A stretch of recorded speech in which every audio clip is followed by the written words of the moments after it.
this wine was one that as soon as I tasted it, I knew it had to be in the first box I sent out for Crunchy Red Fruit. I would say that of all the red wine grapes in the world, the one that's captivated my imagination the most or really inspired me the most was Grenache. Now, Grenache is an interesting grape. Grenache is originally from Spain, where it goes by the name of Garnacha. But back in the 1300s and the next couple centuries, the Aragon Empire, which ruled a lot of the Mediterranean, spent their time trading back and forth. It was a very peaceful empire that involved lots of trade organization and trade routes. And a lot of wine grapes would make their way all across the trade routes of the Aragon Empire. So if you look at where the Grenache grape ended up, it's all places that the Aragon Empire either traded with or conquered or had some kind of favorable situation with. So Grenache or Grenache went to southern France where it became Grenache, and it went to Sicily where it became Guarnaccia, and it went to Tuscany where it became Alicante. So funny, Alicante is a Spanish name, right? But that is a local name in Tuscany for a grape that they are acknowledging is from Spain. You'll also see it planted in the island of Sardinia as Cannonau. You'll see it on the island of Corsica, usually just labeled as Grenache. But it is a grape that's gone all over the Mediterranean. And as soon as I tasted this wine, I was just super stoked on the way that it reflects the true spirit of this grape variety. Grenache is a light-skinned grape variety, so that when you get it in the glass, you'll see it's actually a little bit lighter in color. It's a little bit more pale. What I also love about Grenache is how spicy and peppery and smoky it is. Oftentimes it will be fermented with the clusters, so whole cluster fermented. And that's certainly the case with this wine. So this is the Ampelaia Alicante 2016, and it comes from the Costa Toscana region, which is basically saying anything in Tuscany that's near the coast. So you don't really see a lot of Grenache grown in Tuscany, but we're starting to see a little bit more of it because the results they get there with Grenache are fantastic. So let's taste this wine together. Again, talk about this wine, you're just looking at it and I can even see my hand through it. It's pale in color. Okay, so that tells us that it's a light-skinned grape variety.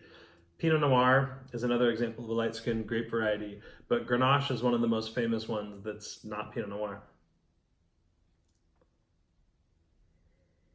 You smell this wine and it instantly transports me. There's a hint of saline character, so it reminds me of being near the ocean a little bit. There's almost a salty sea spray, or when you're near the ocean and it's low tide, you can almost smell that sort of smoky, almost sulfury, salty smell near the ocean. There's just a hint of that in here. The other thing I love about Grenache is that it's always really robust and fruit forward. And the fruit is not just like a lean kind of tart fruit. It's a rich, ripe, jammy fruit.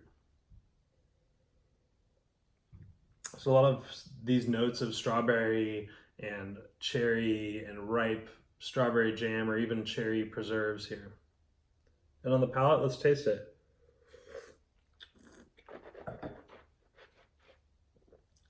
I always like to swirl the wine and really get it all over my palate so I can understand what's going on here. I love that. Again, when you think about Grenache, you always, in the truest examples of this grape, you really want to see savory character. So when you taste this and you get those notes of black pepper, white pepper, a little bit of olive skin, like green and black olive, and you get some of that savory quality or smokiness. I just think this is such a classic Grenache. A little bit of leather here too. You can taste some of the stems that almost taste like chewing on a grape stem or chewing on a celery stalk. There's just a touch of green character, but that gives this wine such dimension and depth when you pair that with all the fruit that's going on in this wine too. That's what makes this Alicante from Ampelaia so awesome. Ampelaia is a producer based in Tuscany. It was founded by Elisabetta Foradori She's a wonderful winemaker coming from the northern part of Italy, and she's done a few other projects elsewhere in Italy. And this is one that she kind of helped get started, but now they're off and running on their own and just making really tremendous, beautiful wines.